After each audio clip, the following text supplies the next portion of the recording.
Linda White says, wishing you a speedy recovery. Thank you, Linda. I recently discovered you and am totally enjoying your book. Thank you again. Love your concept. Question regarding the deadlift. According to my trainer, I have a habit of leading with my head at the beginning of the move. Tisk, tisk. Should the neck be kept perfectly in line as if a piece of wood was running from your spine to the back of your head? Do you not look up until your eyes have risen high enough, i.e., I think the bar would be near your knees? Any great tips or cues? I think my back and lats are set, but that neck and bowling ball wants to get involved. So thanks a lot for your question. Again, I want to emphasize that we're just not that delicate, and the tolerances for these exercises are not that narrow. So we don't need to be freaked out about this or super anxious. But the longer I do this, the more I think that a neutral neck position is, even more important than we thought it was. And this is not, I mean, if you go back to Ripetoe's book, he's been saying that for like 15 years. Like, don't look up, don't crank your neck into all kinds of weird positions, maintain a neutral cervical spine. And I think he's correct. And the longer I do this, the more I think he's correct. I had an issue with a radiculopathy, as some of you might know, that I had to train through, which made my left arm not work. And I don't know if my gaze position and cranking my neck caused it to happen, but I do know that fixing my neck and maintaining a strictly neutral cervical spine, particularly in the deadlift and the squat, was part of my rehab and helped a lot. And this has led me to some thinking, some blasphemous, heretical, unorthodox thinking about gaze position. And I keep meaning to write this up and talk about it. It's a little bit out there, but I've come to some of my own thinking about where our gaze position should be on the different movements. For now, I would say the bottom line is do what you must and look where you must to avoid cranking your neck in all the lifts. In all the lifts, maintain a neutral cervical spine.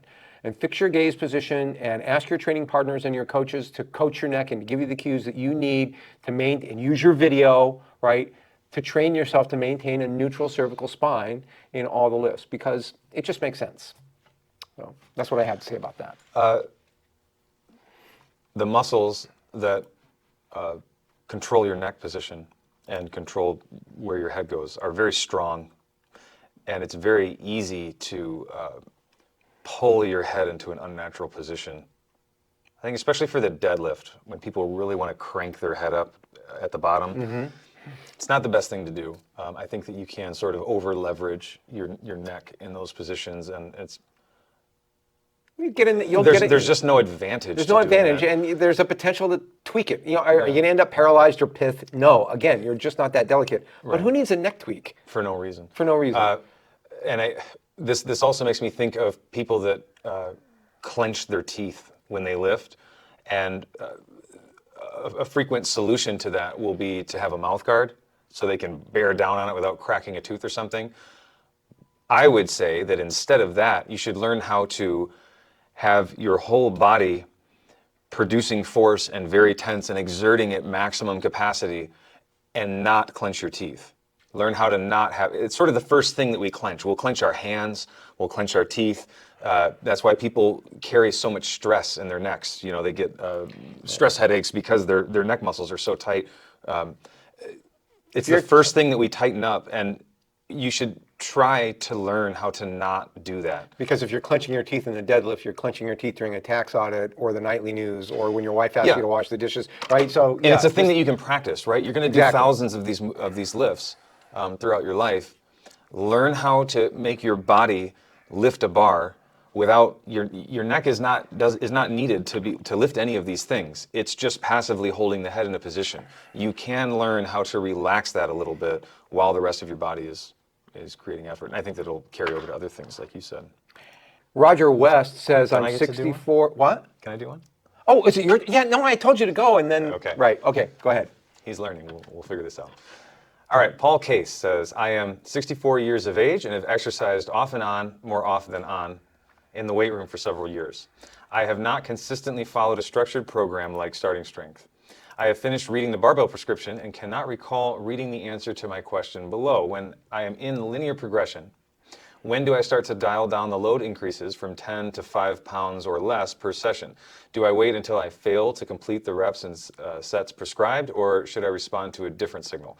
I do not want to be guilty of greed and overtraining, but I do not want to squander the opportunity presented from newbie gains by advancing too slowly. In other words, will I limit my potential by dialing down my load increases too quickly? No. That's what I would answer to that. That's the answer. It is extremely difficult to add 10 pounds per session to any lift for any amount of time for any demographic almost, unless you're 14 and you're putting on, you're going through growth spurts and you're putting on tens of pounds of body weight. You're actually made out of testosterone. Yeah, I mean, that would be the only time. Right. 10-pound jumps is crazy. You will only do that a couple times. Right. 5-pound jumps do not last very long for almost anybody also. Nope. I can't count the number of times that a newer client to me has come in for that session that day and they see on their board that their press, let's say, is 1 pound more than last time. And especially the men will say, hey, what's wrong here? What's going on? This isn't enough. Think about this. If you could add 1 pound to your overhead press every week, just once a week, a 1 pound increase, that's 52 pounds on your press in a year. I hesitate to think of what I would do to add 52 pounds to my press. That's unimaginable progress. My standard answer to that guy, which I give all the time, because I have the same thing, and I'll tell him, it's like, dude, if I could add 1 pound to my press this week, I'd get drunk. Right? It'd be great. It would be awesome. Yeah. And so the same example, if you could add 2 pounds to your squat once a week, like let's say if you're training 2 days a week, you're lifting heavy with squats one day and then heavy with deadlifts the other, something like that, which is a pretty common place for a lot of people to get to after 4 or 5 months training. I want to add over 100 pounds to my squat in a year, right? Why be in a rush? I think the goal with weight progression in a linear progression, weight increments in a linear progression, is not how much weight can you add to the bar in the shortest amount of time. The real question is, there is a rate at which your body can adapt to these stressors that we're applying to it, that to increase muscle mass, increase neuromuscular efficiency, add muscle mass and bone density to the body, refine metabolisms, all of those things. All of those things, those complex systems combined into one theoretical rate of potential progress, right? We'll never know what that is. Beautifully expressed, actually. We'll never know exactly what that is, and I don't know what the unit would be for that measurement. But whatever that is, we try to guess what that rate is. And what we're trying to do with programming increases is match that or be just behind it a little bit. Right, to track it. So you're not trying to add the most weight, you're trying to ride that wave with your body as long as possible. And so if you happen to fall behind a little bit because you go from 5-pound jumps to 2-pound jumps in your squat a couple weeks before maybe you really needed to, it just means that you're going to recover more robustly for a couple extra weeks, which means that the 2-pound increases will go on for longer, right? Which is fine. But on the other hand, tell them about the other hand. What? Well, on the other hand, if you add 5 pounds, if you keep adding 5 pounds when you should have stopped, you're going to bring the whole thing crashing to a halt. And of all the personalities that I have been exposed to in my life, people tend to be overzealous with their judgment of their own ego and greed. Then they tend to be conservative because they're excited about this thing that works very well and it transforms their life, right? So there's no problem with erring on the side of conservatism.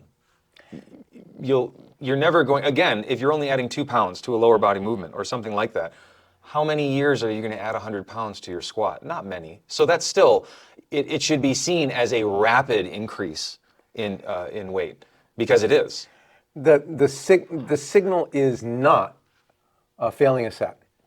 The signal is that should not be the signal for anything during the linear progression. If you start failing sets during the early or middle or even late linear progression, something is wrong, right? Sets will start to get very, very hard, very, very grindy. There'll be form breakdown. Your coach and you should see it, right? You should see it's like, that's just adjustments should be made to the program before there's failures. Exactly. Or else you misread the cues a little bit. Right. I think that the easiest way to describe this is bar speed. If your technique is fairly consistent, right, it should be slightly improving. It should be refining over, especially a novice linear progression. If that is relatively consistent and the bar starts to slow down more and more, then that's the cue. That when you notice that starts to happen, dial it back ever so slightly. I didn't mean to cut you off. No. Good question, Paul. Yeah. Thanks.